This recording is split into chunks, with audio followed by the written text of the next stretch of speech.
Afternoon, everyone. The United States Constitution matters even during a pandemic. While Democrat politicians seek to impose draconian restrictions against their citizens, this past week, the Supreme Court of the United States had their say on New York State's capacity restrictions, which restricted the number of attendees allowed in places of worship, but not other government-deemed essential businesses. Justice Gorsuch in the ruling said this as he rolled back Governor Cuomo's restrictions on places of worship. He said, quote, "It is time, past time, to make plain that while the pandemic poses many grave challenges, there is no world in which the Constitution tolerates color-coded executive edicts that reopen liquor stores and bike shops, but shutter churches, synagogues, and mosques." Behind me, you will see displayed images of Democrat hypocrisy playing on loop. These images depict the following. They show Governor Gavin Newsom of California dining both maskless and indoors at the fancy French Laundry restaurant despite severe lockdown restrictions against indoor dining for the very people he governs. You'll see Chicago Mayor Lori Lightfoot celebrating in the non-socially distant streets of her city. You will see Speaker Nancy Pelosi indoors at a hair salon in San Francisco when salons in California were only open for outdoor services. And you will see CNN's Chris Cuomo staging his emergence from quarantine in a made-for-television moment, coming out of the basement, and this was after Cuomo was spotted breaking his brother, Governor Cuomo's quarantine rules to go for a bike ride in the Hamptons. Also notable is San Francisco Mayor London Breed, who followed Governor Newsom's lead in dining at the French Laundry with a group of 8 people. And finally, Los Angeles County Supervisor Sheila Kuehl dining outdoors at her favorite Santa Monica restaurant after voting to ban outdoor dining at 31,000 restaurants throughout LA, calling outdoor dining a most dangerous situation. Quite clearly, these Democrats do not follow their own edicts. They act in a way that their own citizens are barred from acting. Governor Cuomo's decision to impose restrictions on the size of religious gatherings was rebuked by the highest court in the land. But what was Cuomo's response? Instead of showing deference to the Constitution, he attacked the legitimacy of the court. Governor Cuomo said this, "You have a different court, and I think that was the statement that the court was making. We know who he appointed to the court. We know their ideology." Well, in fact, the ideology of those on the Supreme Court who made the decision to support the First Amendment are in favor of freedom, the Constitution that survives even during a pandemic. This statement from Governor Cuomo strikes at the heart of the issue. Democrats seek control. These images behind me make clear Democrats' mindset. Rules for thee, but not for me. The president stands with you, your freedom, your ability to decide how to best protect your health. We all know how to protect ourselves from COVID-19, wash your hands, socially distance, wear a mask. But as one federal court put it, there is no pandemic exception to the Constitution. And with that, I'll take questions. Welcome back, Kristen. Good to have you back. Thank you so much. Good to see you. Thank you. Appreciate it. I want to ask you about comments that the Attorney General made to the Associated Press. He said, quote, "To date, we have not seen fraud on a scale that could have affected a different outcome in the election." Given that, why hasn't President Trump conceded? So first, he went on to say this. It was in an AP interview where he made that initial comment. But in that same AP interview, he went on to say that he thinks a lot of people are confusing the use of the federal criminal justice system with allegations that should be made in civil lawsuits. And he discerned the fact that, he said, quote, "There's a growing tendency to use the criminal justice system as sort of a default fix-all. And the campaigns litigation is all civil litigation, which is apart from something that the DOJ would be involved in." Follow up with you on that of more than 40 cases that have been brought by the president's legal team. The majority have been denied or dismissed. The election results have been certified in all of the battleground states. Does the president still think he has a path to win? The president has said that he believes all legal votes should be counted and all illegal votes should not be counted. And in fact, the campaign is pursuing that litigation. I can't get into the details of that litigation here, but they still do have active cases in Nevada and Wisconsin. But how does he overturn the results when they've already been certified in these battleground states, Kayleigh? Again, the president is just looking for every legal vote to be counted, and I will leave it to the campaign to pursue their end. And one more, does he have faith in Attorney General Bill Barr? Does he still have confidence in Bill Barr? The president, if he has any personnel announcements, will be the first to know it. Yeah. We'll go for Janet. Thank you. Two questions. Has the president then spoken to Attorney General Bill Barr since these comments came out yesterday? I'm not aware if they've spoken. I know the Attorney General was here yesterday for a pre-planned meeting with the Chief of Staff, and they discussed an array of issues, but I'm not aware if the President has spoken to him directly. Has the president considered any preemptive pardons to any of his kids? Has he talking to Attorney Giuliani about this? I've heard no mention of any pardons in any conversations I've had in the White House other than the pardon of Lieutenant General Michael Flynn, a 3-star general who I've discussed from this podium before, who had his life ruined. He was a valiant hero who served his country both on the battlefield and then came to work in government. And what happened to him was there was an FBI note that said they wanted to get Lieutenant General Michael Flynn to lie. There then was a criminal leak of his identity in a phone call he had. He was told no lawyers were needed in the discussion the FBI was having with him. FBI investigators then after said they did not think that Lieutenant General Michael Flynn was lying, but yet he was still pursued in an unjust manner, and the government failed to provide the original FBI 302s from that interview. It was an egregious miscarriage of justice, and we're finally glad that justice was served for a war hero, Lieutenant General Michael Flynn. David. Is the president planning to announce his 2024 candidacy in a formal event here at the White House before January 20th or even on January 20th? I've not heard any discussions of that. I'm aware of the reporting, but the president's campaign is currently pursuing active litigation, and that is the focus, at least at the moment. You heard his comments last night. It sounds like he's planning to run again. Do you know if that's a fact? I haven't spoken to him about that again. His campaign is pursuing litigation. I would redirect you to the campaign. Yeah. Yes. Mark Meadows has been meeting with Commissioner Hahn. What is being discussed? And also, did the White House get a heads up that the UK was going to be approving the Pfizer vaccine? I'm not aware of any heads up that we were given, but what I will say about Dr. Hahn is it is par for the course for the Chief of Staff to meet with him as we're trying to save American lives with a vaccine in record time. In fact, 2 vaccines, not only a vaccine in record time. You heard Monsef Salawi say a vaccine normally takes anywhere from 4 years to 25 years. He said that in an interview last week, and this was in 10 months. It's remarkable progress, but we still want to make sure that it comes as fast, as expeditiously, but as safely as possible, because we know by that each day that passes, there are more American lives at stake. So we want to make sure it comes out as quickly as the data allows it to, and we will have 40 million doses by the end of the year, which is a tremendous achievement, not just to have gotten a vaccine in this time, but to have produced 40 million in advance. It's having a businessman as president. It's the Trump vaccine. Yes, Justin. Thanks. I had a couple policy things, but first I just wanted to go back to what you said about personnel. Right before the election in a rally, the president suggested that he might fire Dr. Fauci after the vote had happened. And so I was wondering if you could comment on what Dr. Fauci's status is and if you have any.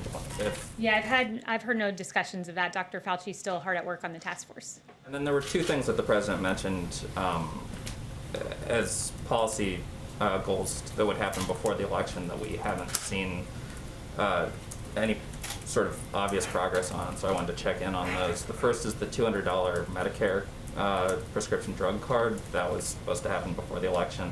It seems to have sort of vanished, so I was wondering if you could give an update on that. Let me follow up with the Chief of Staff on that. I haven't heard any current discussions about it, but I will follow up with you.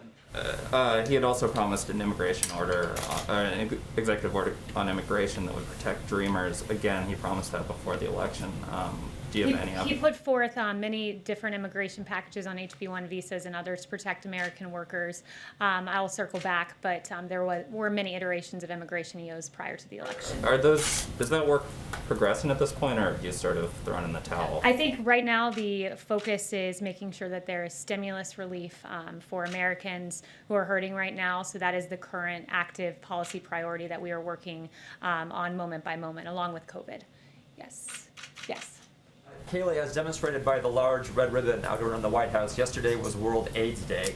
The president issued his proclamation yesterday, but consistent with his previous 3 proclamations, omitted any reference to LGBTQ people, even though they bear the brunt of HIV/AIDS. The president included a reference to racial and ethnic minorities, so why not LGBTQ people? The president honored World AIDS Day yesterday in a way that no president has before, with the red ribbon there, and I think that he commemorated the day as he should have.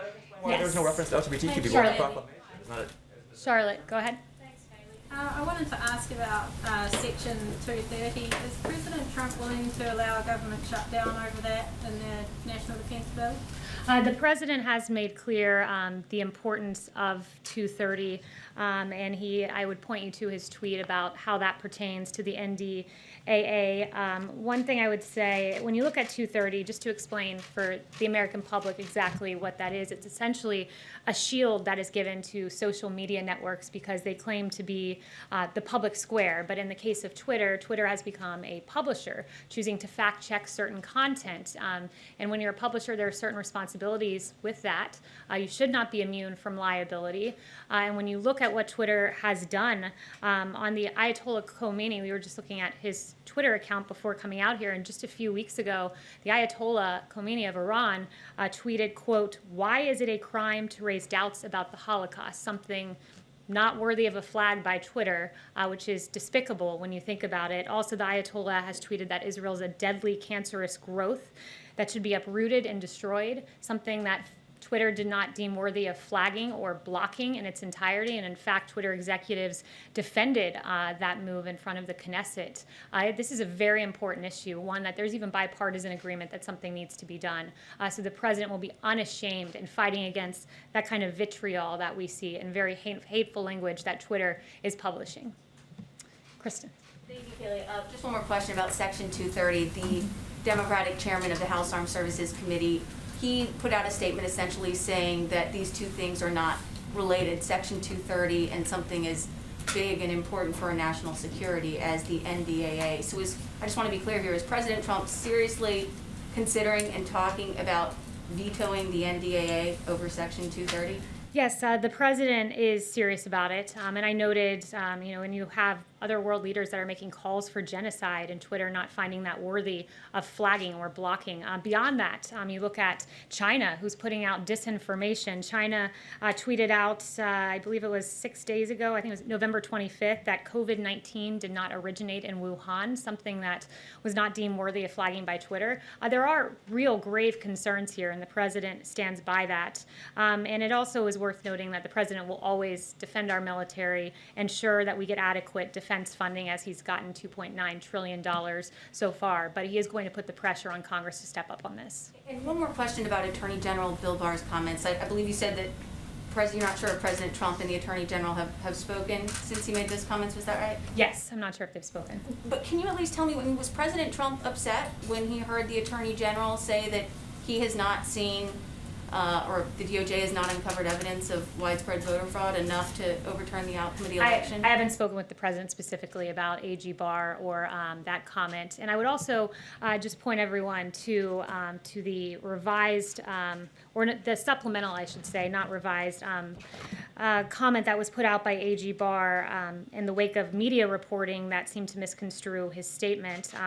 He said that some media outlets have, not he, I should say, the DOJ spokesperson, some media outlets have incorrectly reported that the department has concluded its investigation of election fraud and announced an affirmative finding of no fraud, and that is not what the AP reported nor what the AG stated. I think a lot of the media didn't read beyond that one comment to the civil part versus the criminal part. Well, I think maybe the discrepancy is, you have members of the Trump campaign coming forward and saying that there is hard evidence of widespread voter fraud enough to overturn the outcome of the election, and then you have the nation's top law enforcement officer, the Attorney General, saying if there is, he hasn't seen it.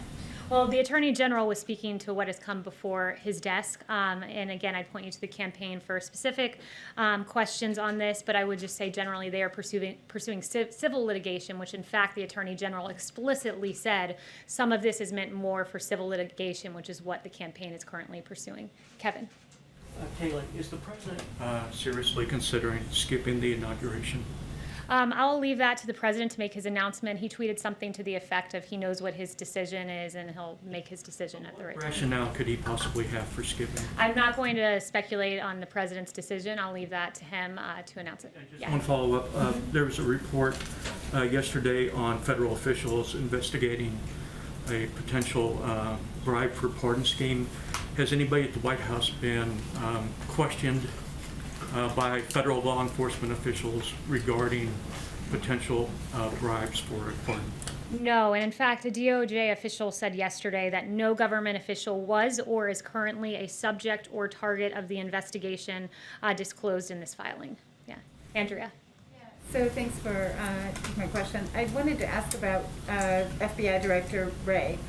Though it looks like President-elect Biden wants to keep him in the job, does that change the president's perspective on FBI Director Wray, and does he retain full confidence in him? No, I have just a quick follow-up. Yeah, he's made no assessments, and at least in my presence, about that. And if we have any personnel announcements, we'll let you know. Okay, great. Can I just follow up on the vaccine issue? You said 40 million doses. I recall the president saying, and perhaps even you saying, that you were looking for 100 million doses by the end of the year. That 40 million is quite a bit short. So can you just clarify that number? So there are currently 6 vaccines that we have identified as vaccines that we were hopeful would come to fruition. And with several of those, if not each of them, I can follow up with you on the exact number. We have manufacturing contracts. So we have manufactured doses with several of these, but they have to come to completion. So with each new vaccine that comes, along with that will come millions and millions of doses that have already been manufactured in time. But currently, of the 4 vaccines in phase 3 clinical trial, Moderna, Pfizer, AstraZeneca, and Janssen, 2 of those have gotten to the point of applying for an EUA. So really, it's incumbent on the manufacturer and those going through the phase 3 clinical trial to get that data to us, and then it's manufactured and ready to go. So the moment someone else gets to a 94% effectiveness rate or whatever the barometer is, we will have those doses. Yes. Yes. Thanks, Kayleigh. I have just 2 quick questions if I could.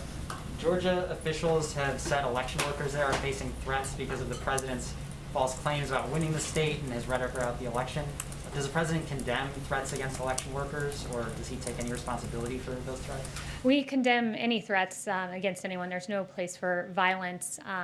What I will say, though, too, is that the president's lawyers, they were doxxed by a left organization.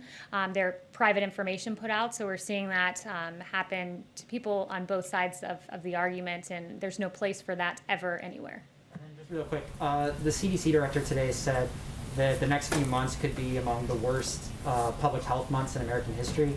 I wondered, does the White House, is it setting a good example for the public for the White House to be holding in-person holiday parties at a time when the CDC and other organizations are asking Americans to forego those kinds of celebrations for their own safety?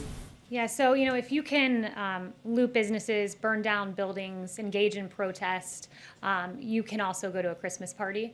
You can celebrate the holiday of Christmas, and you can do it responsibly, which is why the East Wing has noted that they'll have smaller guest lists, masks are going to be available, social distancing is going to be encouraged, hand sanitizing stations, among other measures. But we will engage in the celebration of Christmas, and there will be a Hanukkah celebration as well. Yes. Yes. Meredith. Thanks. Does President Trump, has he had any kind of conversations with allies on Capitol Hill about challenging Joe Biden's electoral college vote with Congress? We saw one of his allies today said he plans to do that. Is that a conversation that the president's had at all? Not that I'm aware of. Inez. Oh, yes. The White House Coronavirus Task Force is privately telling governors that Americans under the age of 40 who gathered with people outside their households at Thanksgiving are dangerous to others and should isolate immediately. Why is the White House not publicly sharing that same information with Americans? You said that was in what document was that? The White House Coronavirus Task Force is privately telling governors. That those at Thanksgiving celebrations there's CDC guidance out there as to when you should and should not isolate, so I would point you to that. That's all been publicly available since the beginning of all of this. Christian. Yeah, thanks, Kayleigh. So if some version of the defense authorization makes it to the president's desk with language that terminates Section 230, would he sign it into law, even if there's language in there that renames bases bearing Confederate, names or named after Confederate officials? Yeah, he's said before he's very much against the Warren Amendment, and public polling is with him on that. How that intersects with the 230 tweet, I will have to follow up with him about. I don't know if that position has changed, given what he tweeted recently, but I will follow up on that. And then on China, Yes. Joe Biden told the Times that he doesn't want to roll back the China tariffs or the Phase 1 trade deal. Do you know if the president plans on reaching out to Mr. Biden to talk about, China trade, since it's been such a hot policy issue, or any other policy really, before January 20th? I'm not aware of any plans of that at the moment, but if I do, I'll let you know. Yeah. Meredith. You gave some examples of, lawmakers who've been talking about COVID, but I am curious, where has President Trump been in offering public leadership on this topic of the coronavirus, especially as we've seen cases surge? We haven't seen the president make any sort of public comments or even tweets about this surge in cases. So I'm curious what sort of examples you have. Yeah, quite a bit. I mean, he's created the greatest testing system in the world. He gave a press conference about 2 weeks ago, I believe, on the vaccine, which he has done at warp speed because he's torn down bureaucratic barriers. He's been hard at work. He's done, I don't know how many coronavirus task force briefings from this podium, but the work he's done speaks for itself. The fact that now the case fatality rate in this country is 2%. It was 6% in April, and what that means is it's a testament to our therapeutics. Another thing that happened recently, in fact, mid-November, got almost no attention, but it's again a testament to the president, is the two new therapeutics. They are renditions of, one is a monoclonal antibody, another one is a Regeneron therapeutic, and these two therapeutics are given to people with mild to moderate COVID symptoms that are at high risk for severe COVID or hospitalization. So the fact that we've got to the point where we now have therapeutics we can give you in advance to try to prevent you from going to a hospital, and we've sent out 169,000 vials of one and 36,000 vials of another just in a few weeks. He's hard at work at this with the task force behind the scenes. And when we talk about his public leadership, just on COVID generally, I think it's a fitting time, given your question, to note Dr. Fauci now says that we should keep the schools open. He said that this Sunday. This is something the president has said for months. It caused me to go back to July and look at one of my briefing books from July 16th, 2020. And what I found in there was this. The science was always on our side about keeping schools open way back in July. It's being acknowledged now, but in July you had Dr. Redfield saying, unlike flu, kids are not driving the transmission cycle. You had Dr. Atlas, who's been a leading voice on keeping the schools open, saying everyone else in the Western world, our peer nations are doing it. We can do it. This was back in July. We had a study from the Netherlands about few reports of infections from schools that had stayed open. This was back in July. You had a Yale School of Public Health professor named Albert Coe saying that the bottom line is the impacts of COVID-19 on children is minimal or very low compared to other groups. There was a Lancet quote to that same effect. This was back in July when the president was saying, keep the schools open. I'm looking at the science. It's detrimental to keep kids out of school. But what were Democrats saying? When the president was following the science, here's what Democrats were saying. You had Governor Gavin Newsom say this, I'm not taking pressure from Trump on opening schools. You had Governor Cuomo saying it's not up to the president about opening schools as schools were shut down. You had Mayor de Blasio, who interestingly reversed himself this week, and now kids can go back to school. But back in July, when the science was on our side, he was saying what we won't do is ignore the science and recklessly charge ahead like our president, who was always following the science. You had Jennifer Rubin tweeting that now he wants to kill your kids. I'm not sure how that's responsible reporting. And then you had Anderson Cooper saying that he actually just doesn't care about kids at all, nor the health of their teachers and parents. And you had the American Federation of Teachers and the National Education Association railing against the president as well. The president's followed the science. He's also kept in mind we have a constitution, and he will be unashamed and always advocating for the science and the best interests of the children.